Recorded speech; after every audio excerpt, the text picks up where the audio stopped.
Alors bonjour à tous et toutes.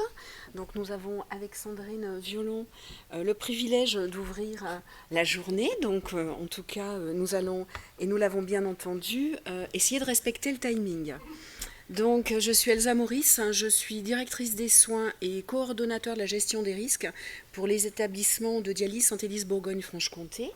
Et donc, je suis Sandrine Violon, je suis référent qualité à Santélis, Bourgogne-Franche-Comté. Voilà, donc on va vous faire un petit retour concernant notre visite de certification. Alors juste pour vous apporter quelques éléments, parce qu'on est finalement un établissement de santé un petit peu atypique, en tout cas on en a l'impression.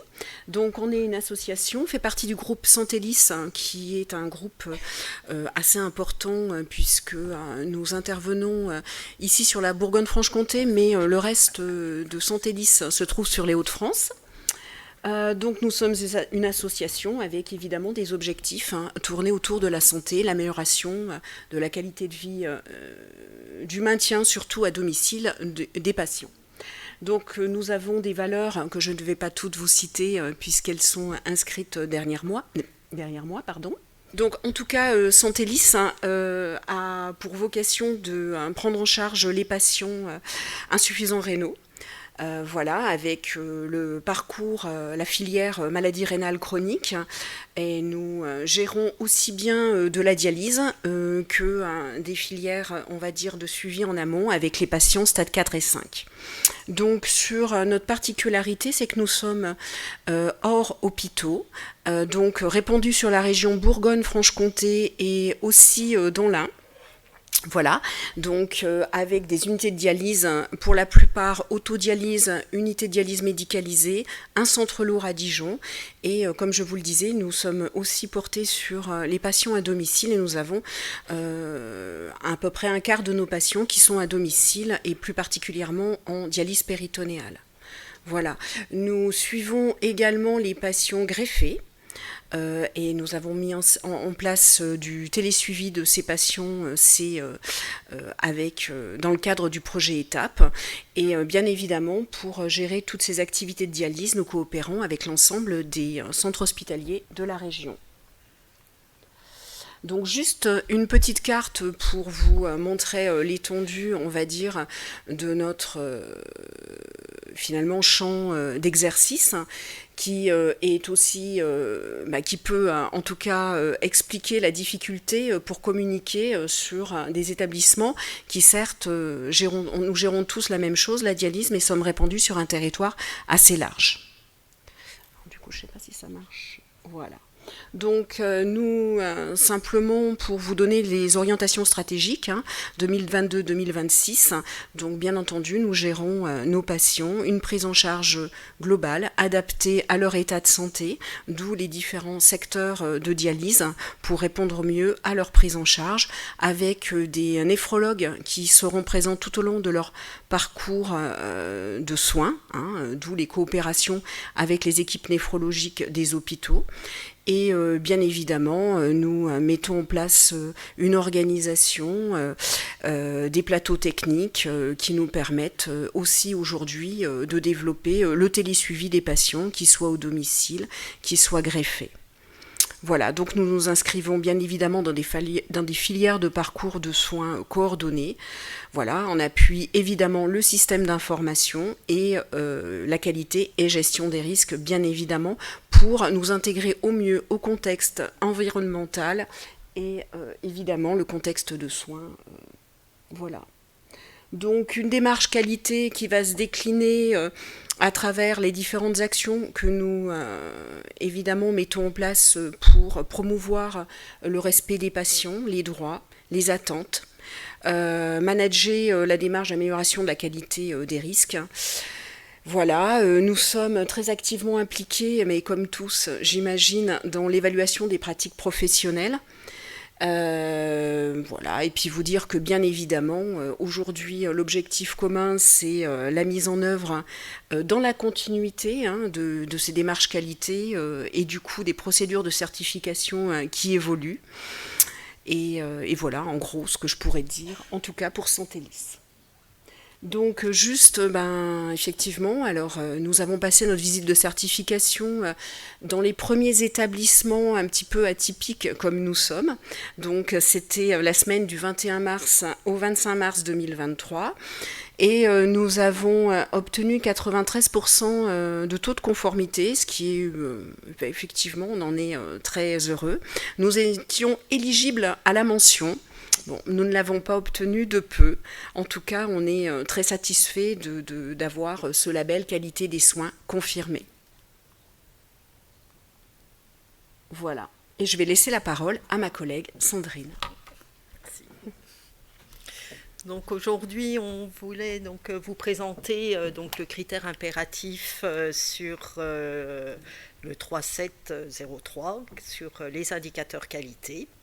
Donc je vais vous rappeler, je pense que tout le monde le sait parmi nous, les objectifs de la HAS pour ce critère.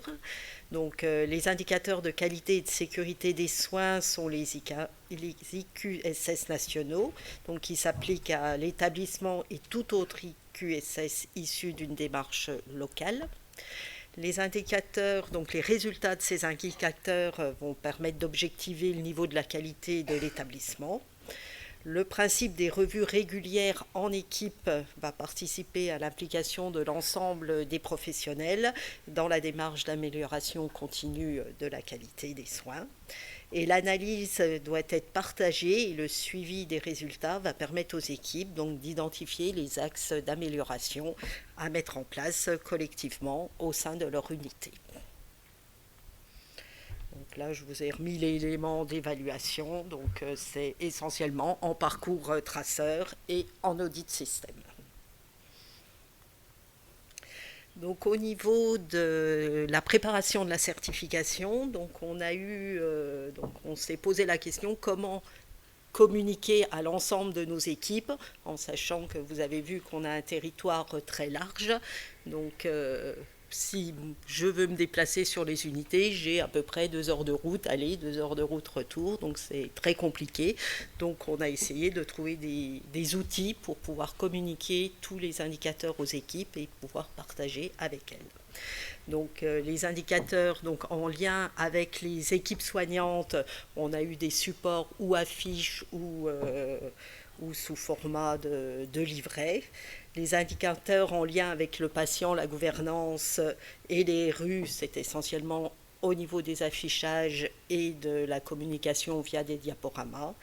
Et les indicateurs en lien avec la gestion des risques.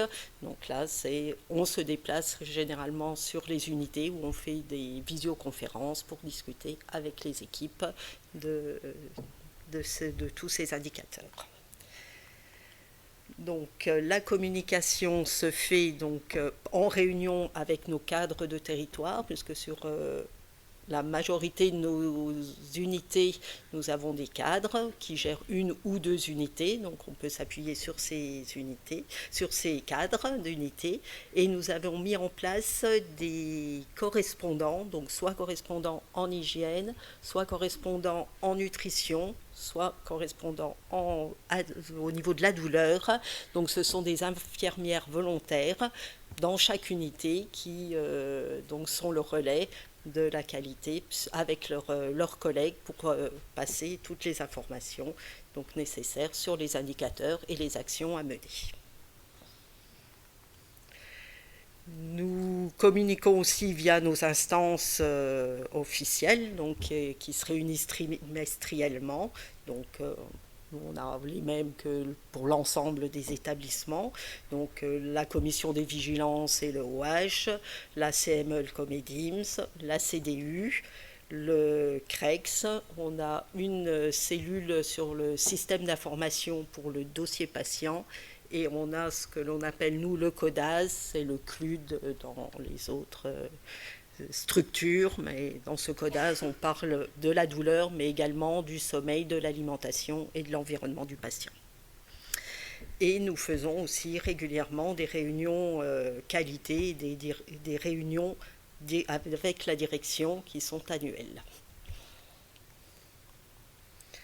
Donc nous communiquons donc via les réunions, mais également nous avons mis en place un porte-vue qui reprend l'ensemble des documents donc émis par la qualité, donc les flash infos qualité sur les critères impératifs et également sur l'ensemble des résultats des évaluations que l'on mène sur les unités. Et nous avons créé spécialement pour la certification un memento qui reprend notre politique qualité, donc tout ce qui est instance, les outils qualité, le principe de la certification et certains points clés. Et on avait mis également les grilles d'évaluation pour que chacun puisse s'entraîner s'il voulait répondre correctement. Donc là, je vais passer aux supports qui sont donc dans nos porte-vues et que communiquent. Donc nous avions fait des flash infos sur l'ensemble des critères impératifs, dont le critère donc le 3.7 sur les indicateurs qualité et comment communiquer ce que les soignants devaient connaître pour cette certification. Parce que c'est vrai que je rappelle pour ceux qui n'ont pas passé la certification, les experts visiteurs posent vraiment les questions sur tous les indicateurs aux équipes. Et même si nous on est à côté, on n'a pas le droit de répondre. Donc c'est vrai qu'il faut vraiment qu'ils sachent les résultats de tous leurs audits. Donc là, bon, je vous ai listé l'ensemble des indicateurs en lien avec les équipes soignantes, mais je vais passer ce que je vais vous les décliner un par un. Donc, au niveau des indicateurs d'audit de consommation SHA, donc il y a le score ICHA.3, mais on communique peu sur cet indicateur. On préfère communiquer sur vraiment des indicateurs de consommation. Sur un mois, les équipes vont conserver l'ensemble des flacons utilisés et on va regarder par rapport à l'activité leur objectif. Donc après, pour l'ensemble de nos unités, donc nous avons 17 unités, nous vous rendons des résultats unité par unité. Donc là, on en avait pris une au hasard. Donc on voit que on leur met la consommation de flacons qu'ils ont utilisés, on leur met leur objectif et ensuite on leur parle soit en pourcentage de résultats. Donc là, pour ce cas présent, c'était 90% de l'objectif atteint, ou alors on leur met en nombre de frictions par séance pour qu'ils se rendent compte, parce qu'en dialyse, c'est 11 frictions par patient par séance. Donc là, on voit qu'ils sont à 9 frictions. Donc ça, on le détaille équipe par équipe et on fait donc cet audit 2 fois par an. Donc, on leur redonne à chaque fois leurs résultats. Après, nous parlons aussi de la douleur. Donc, chaque équipe a son résultat, pareil, de taux d'évaluation de la douleur avec l'intensité, voir si les patients sont douloureux, non douloureux, s'il y a une réévaluation. Et ce que l'on fait aussi, c'est que l'on compare les équipes entre elles. Donc, vous voyez sur le tableau pour vous de droite. Donc là, il y a toutes les équipes avec le pourcentage d'évaluation. Donc c'est vrai que tous les établissements ne le font pas, mais nous, voilà, on compare les équipes pour donner un petit peu d'émulation. Et après, lors des réunions, c'est vrai que pour ceux qui ont des meilleurs résultats que d'autres, elles peuvent discuter et voir ce qui a bien marché dans une équipe par rapport à l'autre et éventuellement mettre des plans d'action sur leurs équipes, sur les conseils des collègues. Donc ça, c'était pour la douleur. On a également un indicateur sur la dénutrition de nos patients. Donc pareil, tous les trimestres, nous leur donnons la liste des indicateurs de leurs patients avec les patients dénutris pour qu'il y ait un meilleur suivi de ces patients. Après, la vaccination antigrippale, donc au même principe que pour la douleur. Donc on compare les équipes entre elles, on compare les corps de métier de l'équipe, donc médecin, AS, ASS, IDE et secrétaire médical. Et sur le haut, on voit l'évolution de la vaccination depuis une dizaine d'années. Donc ça, pareil, tous ces indicateurs sont remis aux équipes. Ensuite, c'est l'audit du dossier patient. Alors pour l'audit du dossier patient, on n'a pas fonctionné sous format affiche, mais sous format diaporama. Et il y a eu des réunions donc en instance, en CME essentiellement. Et ensuite, on a donné les résultats par équipe, mais soit c'est une infirmière qui est allée rendre les résultats à ses collègues, soit pour les néphrologues, donc les médecins, c'est la pharmacienne gérante qui est passée sur l'ensemble des équipes pour rendre les résultats de l'audit dossier patient. Et toujours, hormis en CME où on a donné un résultat global pour Santélis, après on cible vraiment équipe par équipe, donc comme ça chacun peut s'améliorer sans dire ben moi je fais bien ça, c'est pas mon équipe. Là on cible vraiment équipe par équipe. Ensuite, il y a eu la culture sécurité des soins. Donc, donc en 2019, c'était la deuxième campagne que l'on faisait, parce qu'on avait fait la première en 2015.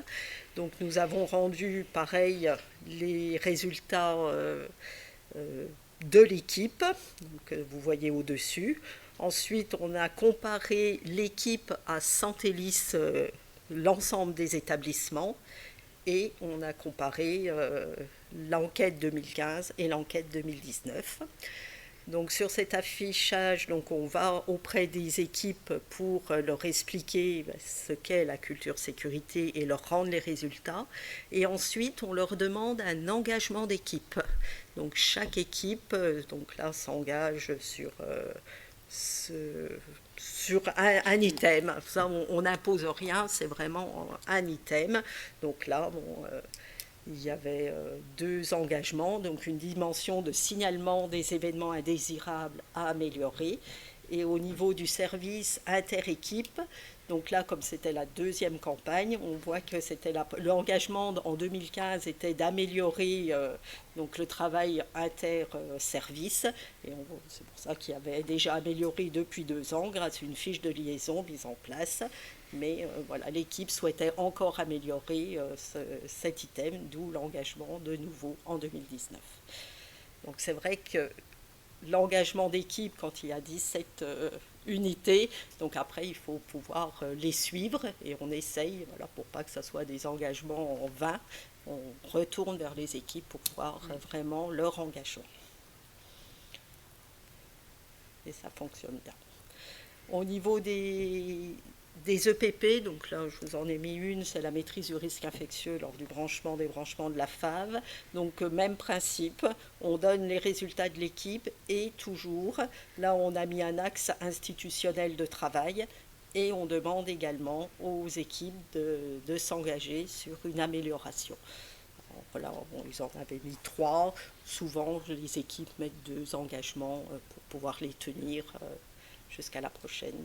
Donc là, on vient de refaire, fin d'année 2022, un nouvel audit pour voir si les engagements d'équipe vont être tenus ou pas. Donc au niveau des indicateurs avec le patient, la gouvernance, les RU, donc on a les indicateurs qualité, la campagne annuelle de recueil de satisfaction et les lettres info patients. Donc au niveau des indicateurs qualité, donc c'est la fiche qui est sur les tableaux d'affichage à l'entrée des unités. Donc on a forcément notre résultat de la certification. On a le résultat de l'enquête de satisfaction annuelle. On a notre score X1.3, le SPIADI et l'indicateur douleur. Et on note aussi par rapport à la CDU le nombre de réclamations et de médiations. Ça, c'est en aparté, au niveau de la certification, on a demandé aux équipes les actions suite à l'enquête de satisfaction et aux plaintes et réclamations. Et c'est vrai que ça a pêché un petit peu chez nous parce qu'on n'en avait pas énormément. On met des actions en place, mais en fin de compte, les soignants ne savent pas que ça vient soit de l'enquête de satisfaction, soit d'une recommandation de nos représentants des usagers. Donc, bien assisté pour ceux qui n'ont pas encore passé la certification. Ensuite, donc là, c'est le recueil de la satisfaction des patients. Donc c'est pareil, on ne fait pas d'affichage pour les unités, c'est un diaporama. Donc ce diaporama est vu en instance, en CDU, et ensuite il est décliné au niveau des unités, et c'est la direction, donc c'est notre directeur avec Elsa Boris, directrice des soins, qui se déplace sur chaque unité pour faire ce retour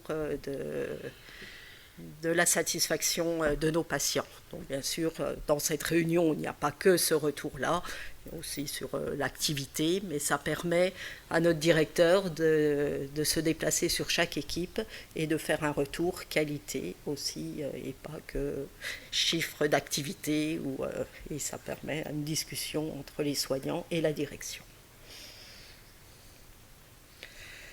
Et pour nos patients, donc on a des flash infos patients, donc on a 2 flash infos deux infos patients par an, et donc on leur redonne aussi les résultats de tout ce qu'on a dit. Ils ont également, nos patients, les résultats de tous nos indicateurs. Et pour finir, c'est sur la gestion des risques, donc la synthèse du PACS, la synthèse des actions du CREX et les indicateurs des événements indésirables. Donc c'est pareil, c'est sous format affiche. Donc on leur fait tous les ans le programme d'amélioration de la qualité et de la sécurité des soins. Donc on fait le bilan de l'année précédente, savoir où on en est, si on a fini toutes les actions qui étaient proposées. Et on leur fait une synthèse du plan d'action 2020, là c'était 2022, donc là 2023 pour cette année, pour qu'elles sachent sur tout le long de l'année toutes les actions qu'il y aura à mener, qu'elles ne soient pas surprises le jour J en se disant « Ah tiens, il y a ça à faire ». Au niveau des actions du CREX, donc s'il y a des actions, on les formalise sous un bulletin d'alerte. Et tous les ans, donc on leur refait une synthèse de tous les CREX qui a eu lieu, avec les actions mises en place par rapport à cette instance. Et en dernier, ce sont les indicateurs en lien avec la gestion des risques. Donc là, c'est l'ensemble des FSI. Donc au-dessus, c'est pour l'ensemble de Santélis. Et en bas, on leur met leur indicateur juste pour l'unité. Voilà. Tout ce que l'on met en place pour communiquer avec nos équipes.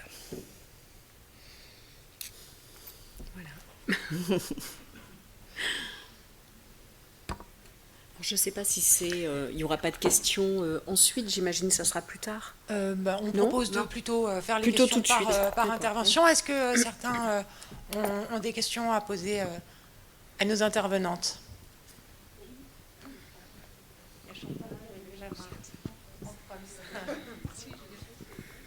Oui, bonjour, Chantal Perrault, ingénieure qualité à l'hôpital Nord-Franche-Comté. Une question pratique pour les indicateurs, c'est les extractions que vous faites depuis le dossier patient informatisé ou ce sont des audits de dossier ? Oui, c'est que sur le dossier patient informatisé.